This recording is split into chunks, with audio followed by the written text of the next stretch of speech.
I've recently been lucky enough to get involved in an exciting project, thanks to a super talented artist and friend, Sophie Campbell. I play just a small role in the overall production of things, but I still thought it might be interesting to take a look at the process anyway. Over the last few years, Sophie has been developing a series of characters as part of her excursion into the world of soft vinyl toys, in the form of Monsters of Gruesome Glacier. Produced by Max Toy Company, there have already been 2 small figures released so far, Red Bite and Blue Spike, which I've also helped out a bit on.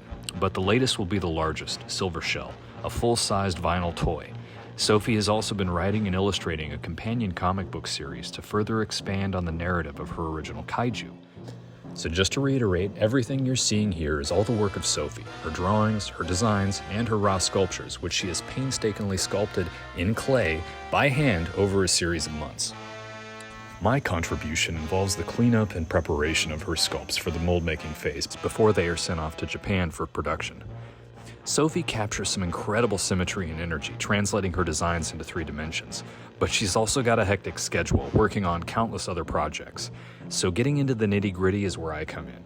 She sends me her original raw sculpts, which have already established the toy's form and details, as well as leaving each section in separate pieces.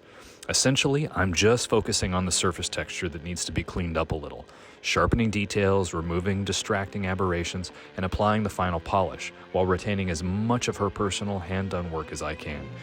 I've compared it to what an inker might do over penciled work in the production of comic book illustrations.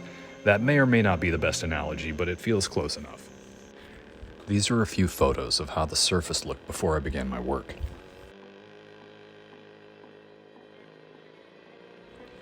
I start off by filing down some of the most prominent sculpting marks to establish a more uniform shell.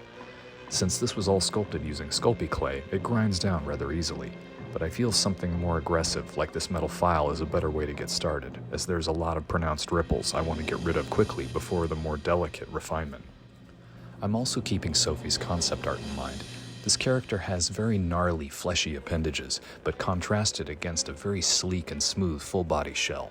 So I think it's important the shell is as clean as it can be, which will also work really well if they ever make a version using translucent vinyl. The smoother I can get it, the more glass-like it will look when clear. Now that the roughest imperfections are out of the way, I switch over to a standard nail file. This is still a pretty aggressive abrasive, but not as much as the metal file. It's also really wide, which is crucial for something this size.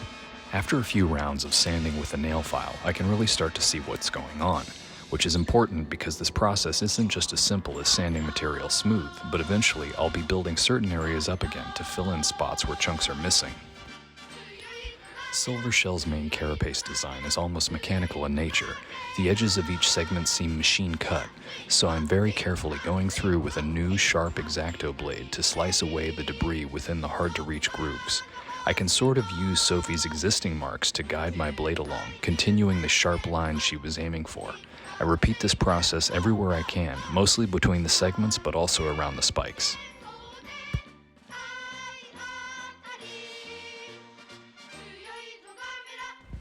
It's definitely one of the many tedious tasks to come, but the goal is not perfection. We still want this to retain a handmade personality, so I need to be cautious about losing too much of the original indicators of her sculpting process, and proceed slowly.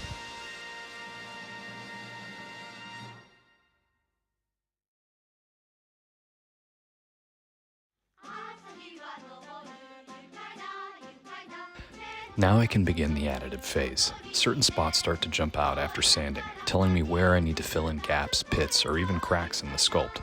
To do this, I use liquid Sculpey, a workable Sculpey medium.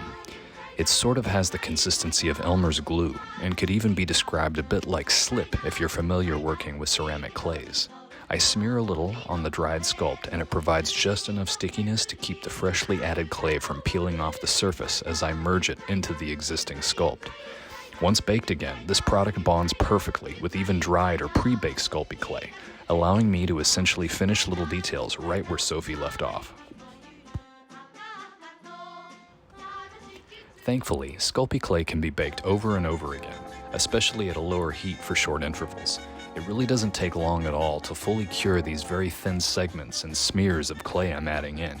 So I tend to work in one section for a while and then bake the entire piece again, essentially saving any new work and making it safe to handle before I move on to another section without risk of squishing my progress. This is repeated many times, so just be mindful of how hot you get your oven. I've even heard some people will spot cure Sculpey using a heat gun or hairdryer, but I've never tried this myself as it sounds a little inconsistent. And once again, I continue to reference Sophie's turnarounds and the more finished areas to approximate her intentions, doing my best to carry over her style into whatever little bits I'm adding in.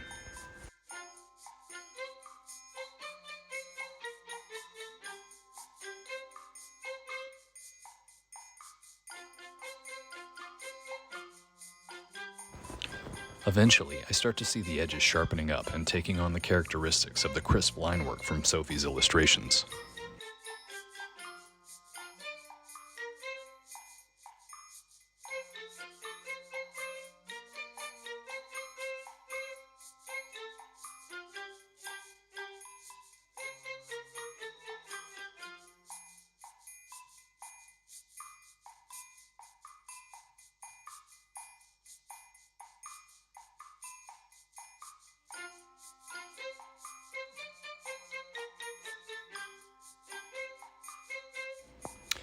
As you may notice, I'm using a variety of sculpting tools as I blend and shape the additive bits of clay.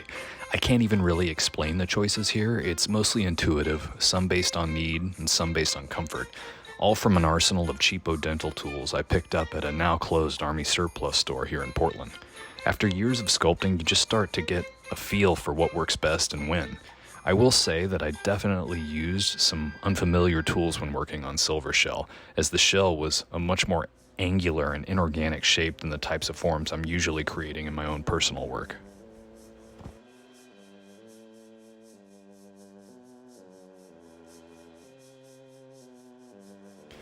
Now I'm able to move on to the limbs. Obviously, the coarse and wrinkled hide is a massively different texture from the smooth shell portion of the main body, yet I still apply all the same methods I used before. These portions were already sanded down, though less so than the shell. I mainly focused on achieving consistency. Some areas felt more complete than others, so I let those areas act as a guide to build the more unfinished areas up to match. One thing that's easy to forget when sculpting is just how the longer you look at something, the more you realize you missed. I spent days filling in the choppier areas, baking the clay, adding more, baking again, even sanding down the results intermittently to blend the older work with what I've added, only to realize I missed a whole section in the crook of the arm or behind the knee. You can start to go a little crazy.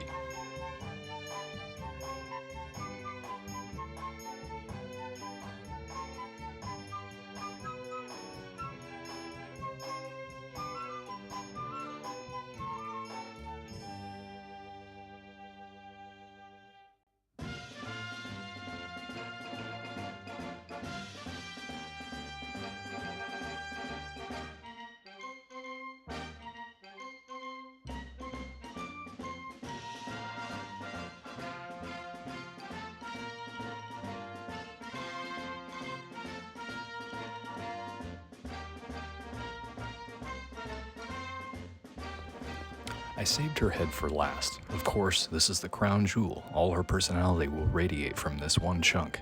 It also has texture traits of the sleek armored shell and the rough skin folds, so I was particularly focused on getting this looking as perfect as possible.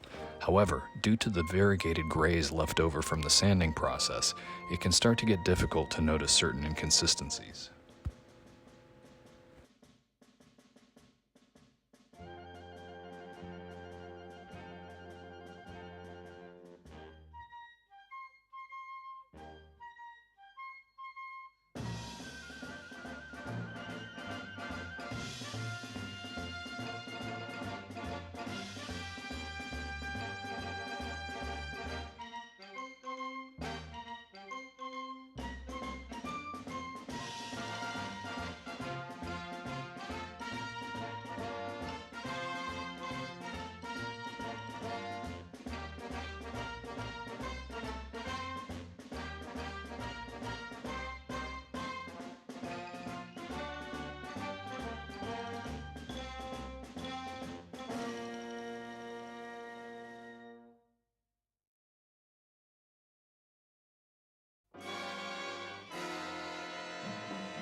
To help reveal the actual state of the surface hidden under all the sanding scuffs and newly added clay, I spray on my first layer of gray primer. This brings so many new issues to light. It's almost a little discouraging, but also nice to expose them because they really jump out at you, almost like seeing everything for the first time after staring at the unpainted parts for weeks.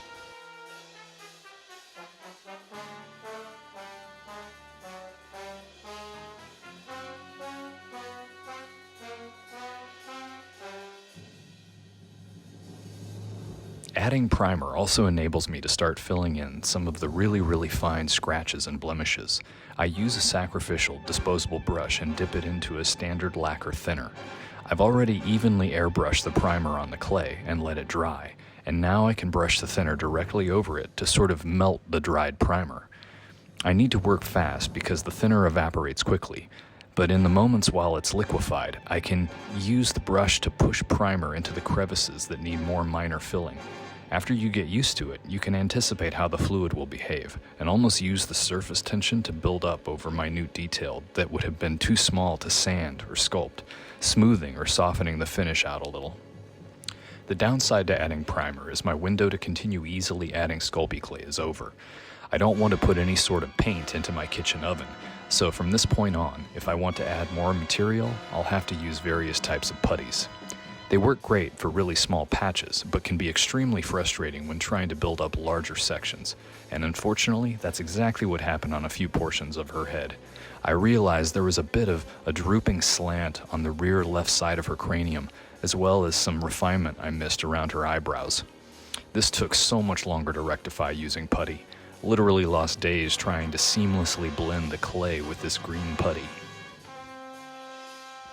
Besides showing where I need to add more putty, the primer also shows me where I need to get more aggressive with sanding and blending too. All that clay I added can sometimes leave a hairline gap between my patch and the clay, which I sand away. This back and forth is one of the most tedious things in the whole process, and I wasn't even bothering trying to film it anymore, as I just wanted to finish and move on so I could add another layer of primer to see if I managed to pull it off. Now this is a pretty standard primer from Rust-Oleum, but I have sprayed it into a bottle so I can transfer it into an airbrush. This lets me thin it down so it doesn't spray on too thick and powdery, while also granting me so much more agility using the tiny nozzle of an airbrush. Way easier controlling the angle of spray and getting into all the weird terrain of a sculpt like this. Spray cans always feel like using a shotgun to hit a bullseye on a dartboard. I don't want to cake on the primer indiscriminately, I just want to build it up in the areas that actually need that smoothing layer over the top. I might come back in and sand a few more areas that reveal themselves, but this is mostly the last step. And here she is, the finished SilverShell. While it's tempting to continue polishing and trying to get things smoother and smoother, I worry it would start to feel too digital or generic. To me, the subtle marks are all parts of her story. Proof that this beast was wrestled out of a block of clay by human hands. She's already been molded in Japan, and the figure should be released sometime very soon. I can't wait to get my hands on a few vinyl copies to paint her for real. Special thanks to Sophie Campbell for always trusting me with her babies, and Yo Miyamoto for coordinating the production, and Mark Nagata at Max Toy Company for making everything possible.